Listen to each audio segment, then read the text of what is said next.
Kung ayaw mong matusukan ng dalawang malalaking karayom at umupo ng 4 na oras, 3 beses isang linggo, habang nakakabit sa machine, makinig ka. Yan ang buhay ng pasyenteng may end-stage kidney disease. Dialysis yan. Kung tinatamad kang uminom ng tubig ngayon, baguhin mo na. Dahil kapag may CKD ka na o chronic kidney disease, 1 litro na lang ang pwede mong inumin sa bawat araw. Minsan less pa. Kasama na dito ang sabaw, ang kape, ang tsaa, lahat-lahat na. Kaya tigilan mo na yung kaiinom mo ng soft drinks. Bawasan or itigil ang alak. Bawal na din ang high-protein diet katulad ng mga karne. Hindi na kasi ito kayang i-filter ng kidneys natin, lalo na yung mga protein waste.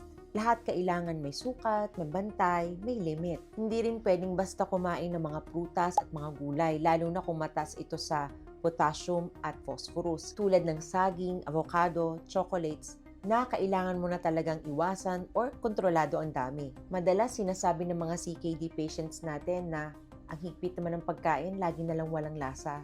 Dahil kapag may CKD ka, bawal na rin halos ang maaalat na pagkain. Limitado na rin ang galaw at oras. Hindi ka na rin pwedeng bumiyahe ng malayo or magbakasyon kasi may schedule ka ng dialysis. Madali ka ring mapagod dahil sa anemia na dulot ng CKD.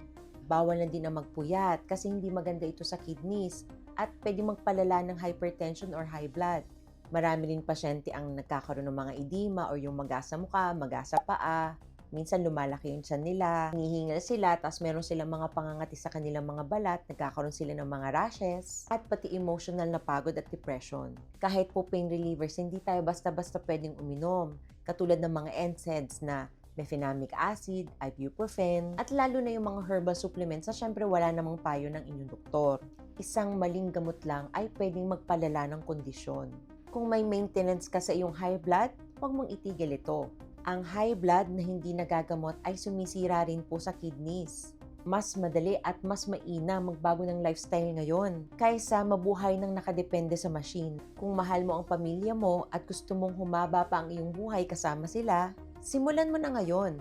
Love your kidneys. Love your body habang kaya ka pang alagaan ito pabalik. Stay safe!